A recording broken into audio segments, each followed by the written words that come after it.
Hello दोस्तों, मुझे आशा है कि आप सभी मजे कर रहे हैं और आज का वीडियो जानबाज हिंदुस्तान के वेब सीरीज के बारे में है। दोस्तों, अगर आप देशभक्त हैं तो सब्सक्राइब जरूर करें। चलिए वीडियो शुरू करते हैं। देश का अपना एक देसी OTT जिस पर सारी देसी भाषाओं और बोलियों की वेब सीरीज और फिल्में हों, इसका सपना टेलीविजन और रेडियो के दिग्गज रहे तरुण कत्याल ने देखा और इसे पूरा किया G5 की शक्ल में। अच्छी तकनीक से OTT अच्छा बन भी गया। तरुण ने अपने अपने इलाकों के बदमाशों पर सीरीज सोची। रंगबाज और कानपुर के करीब हुए बिकरू कांड के बाद इसके ठीक उलट विचार पर उनके सामने मैंने जब एक सीरीज का विचार प्रस्तुत किया तो उन्होंने तुरंत इसे मंजूरी देते हुए नाम दिया जानबाज। निर्माता, निर्देशक, लेखक सब तय हो गए। इस नाम से जो सीरीज G5 पर बननी थी उसका पहला सीजन बिकरू कांड में शहीद हुए पुलिस उपाधीक्षक देवेंद्र मिश्रा पर आधारित था। कोरोना काल में इस पर खूब काम हुआ। विचार यही था कि ड्यूटी पर जान गंवाने वाले प्रांतीय पुलिस सेवा के अधिकारियों की शहादत के बारे में देश दुनिया को बताना। तरुण एकाएक G5 से विदा हुए। उनके जाने के अरसा बाद जानबाज सीरीज के नाम के साथ एक जुमला जोड़कर इसे बना दिया गया है जानबाज हिंदुस्तान के। वेब सीरीज जानबाज हिंदुस्तान के देखकर ये साफ समझ आता है कि इसे बनाने वालों के पास जो विचार आया वह बस नाम और पुलिस अफसरों के कारनामों तक ही सीमित रहा। इसके DNA से G5 की नई क्रिएटिव टीम और इसके निर्माता दोनों अनभिज्ञ ही हैं। प्रांतीय पुलिस अफसरों की शहादत की कहानी यहाँ अपने पारिवारिक जीवन से परेशान एक महिला पुलिस अफसर से शुरू होती है। उत्तर पूर्व से शुरू हुई इस कहानी की नायिका एक महिला पुलिस अफसर है। बढ़िया हिंदी बोलती है। एक IPS के लिए ये बड़ी बात नहीं, लेकिन वहाँ के उग्रवादियों ने जिन स्थानीय लोगों का अपहरण किया है पहले ही सीन में वह भी हिंदी ही बोलते दिखते हैं। शुरू होते ही सीरीज का DNA दिख जाता है।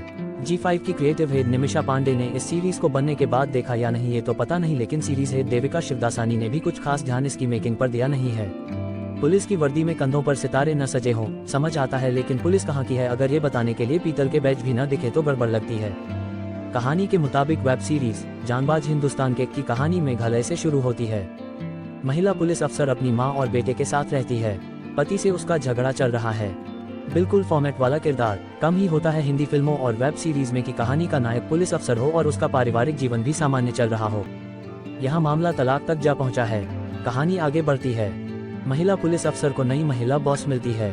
दोनों के बीच शुरुआती धींगामुश्ती दिखती है, लेकिन मामला पटरी पर आ पाने से पहले ही पटरी से उतर भी जाता है, क्योंकि कहानी वहीं चली जाती है जहां इस तरह की पहले ही आ चुकी सीरीज द फैमिली मैन या खाकी द बिहार चैप्टर पहले ही जा चुकी हैं। दर्शक आखिर तक तलाशता रहता है कि इस कहानी में नया क्या है, और कहानी है कि ड्रोन से होने वाले हमलों जैसी हवा में लटकी रहती है।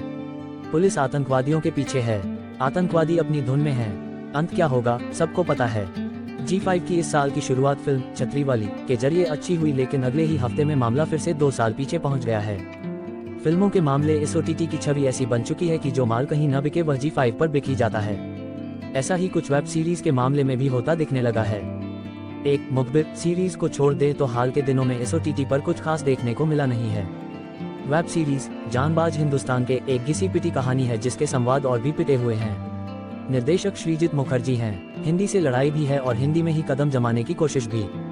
बांग्ला में उनका बड़ा नाम रहा है, लेकिन हिंदी में उनकी गाड़ी शेर दिल और शाबाश मिट्ठू में अटक कर रह गई।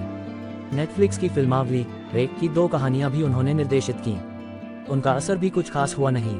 अब वेब सीरीज जानबाज हिंदुस्तान के भी उसी रास्ते जाते दिख रही है। वेब सीरीज जानबाज हिंदुस्तान के की सबसे कमजोर कड़ी अगर इसका उधार का लिया विचार है तो दूसरी सबसे कमजोर कड़ी इसका लेखन है।